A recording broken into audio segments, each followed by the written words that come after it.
हम पढ़ रहे हैं ऋग्वेदिक सभ्यता और संस्कृति।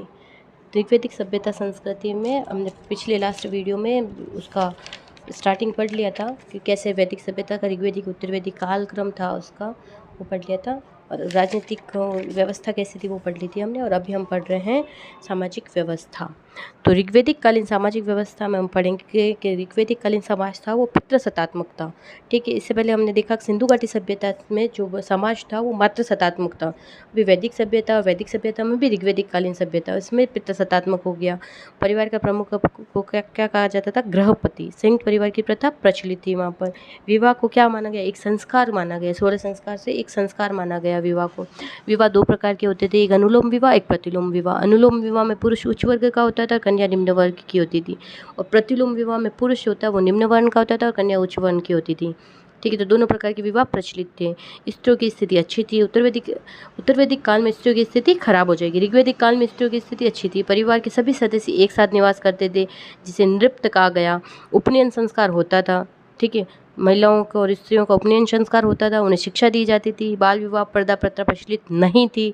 अंतर्जातीय विवाह व विधवा विवाह प्रचलित थे, यानी नियोग प्रथा प्रचलित थी। ये सब हम बात कर रहे हैं ऋग्वेदिक काल की। ठीक है, जैसे जैसे उत्तर वैदिक काल आएगा उसमें कुरीतियाँ और बुराइयाँ आ जाएगी।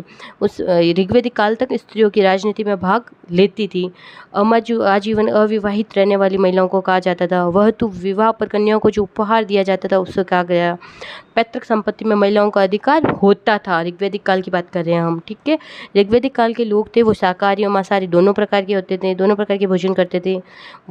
दूध में यव और जौ डालकर खीर बना के खाते थे और खीर के लिए शीरप कोदन शब्द का उपयोग किया गया। नीवी कमर के नीचे पहने जाने वाला एक वस्त्र होता था जिसे नीवी कहते हैं। अधिवास शरीर के ऊपरी भाग में पहने जाने वाला वस्त्र होता था। उष्णीय एक तरह की पगड़ी होती थी जो गर्मी से रक्षा करती थी। चमड़े का वस्त्र भी प्रयोग में लेते थे। सोने के आभूषणों के लिए निष्क शब्द का प्रयोग हुआ है। मनोरंजन हेतु ये लोग रथ दौड़, पासा, पशु पक्षियों की लड़ाई आदि खेलते थे। कृषि व्यवस्था में ऋग्वेद के 4थे मंडल में कृषि के बारे में भी उल्लेख किया गया है। च वर्णी शब्द का उपयोग किया गया कृषि व्यवस्था के लिए। ऋग्वेदिक काल के लोगों का जो प्राथमिक कार्य होता था, फर्स्ट प्राइमरी कार्य वो कृषि था और सेकंड कार्य था वो पशुपालन था।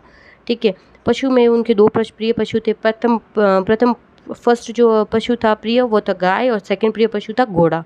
पर्जन्य बादल के लिए आया है। क्षेत्र यानी जुता हुआ खेत, उसके लिए क्षेत्र शब्द का यूज़ किया गया है। लांगल यानी हल, करिशु यानी गोबर की खाद और शीता हल से बनी हुई नालियों के लिए यूज़ किया गया है।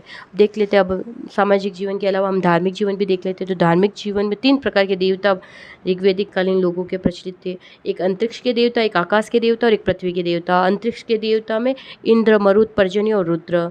इंद्र सबसे प्रमुख देवता था। मरुत आंधी का देवता भी था और इसके अलावा पर्जन्य और रुद्र। तो इंद्र, मरुत, पर्जन्य और रुद्र अंतरिक्ष के देवता थे। और आकाश के देवता में सूर्य, पूषण, वरुण, उषा और अश्वनी।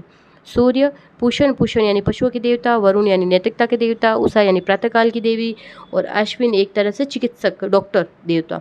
ठीक है, तो आकाश के देवता सूर्य, पूषण, वरुण, उषा, अश्वनी। और पृथ्वी के देवता सोम, बृहस्पति, अग्नि और सरस्वती, ये पृथ्वी के देवता थे। ठीक है, ये लोग बहुदेववादी थे, फिर भी एक देवता की पूजा करते थे। मैक्स मुलर जिसने कहा था मध्य एशिया से आए हैं आर्य, तो उस मैक्स मुलर ने कहा है कि हिनोथिज्म बहुत सारे देवता के होने पर भी किसी एक देवता पर विशेष देवता मानकर उसकी पूजा अर्चना करना, इसे कहते हैं हिनोथिज्म। ठीक है, तो ये मैक्स मुलर के अकॉर्डिंग जो ये आर्य होते हैं वो हिनोथिज्मों पर विश्वास करते थे।